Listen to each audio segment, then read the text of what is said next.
కచ్ పర్యటనలో Rajnath Bhuj air base సందర్శన, అంతర్జాతీయ సరిహద్దు భద్రతపై రక్షణ మంత్రి సమీక్ష. రక్షణ శాఖకు అదనపు బడ్జెట్ 50,000 కోట్ల పెంపునకు సన్నాహాలు.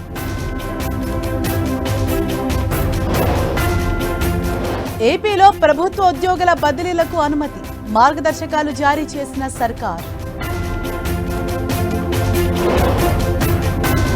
ఏపీ లిక్కర్ కేసులో సిట్ దూకుడు, రెండో రోజు కస్టడీకి సజ్జల శ్రీధర్ రెడ్డి.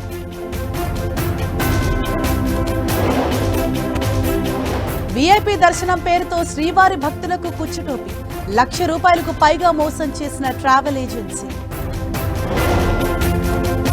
విశాఖలో వైసీపీ నేత బర్త్డే సందర్భంగా ఓవర్ యాక్షన్, రోడ్డుపైనే తారాజువ్వలతో అనుచరుల హంగామా. తెలంగాణలో రెండో రోజు సరస్వతి పుష్కరాలు, తరలి వస్తున్న భక్తులు, కట్టుదిట్టమైన ఏర్పాట్లు.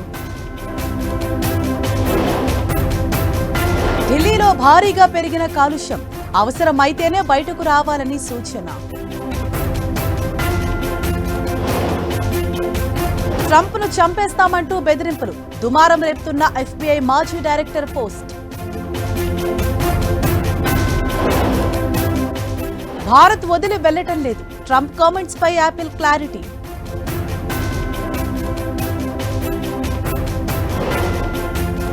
ఆసియాలో మళ్లీ మొదలైన కరోనా, హాంకాంగ్, సింగపూర్లో పెరుగుతున్న కేసులు.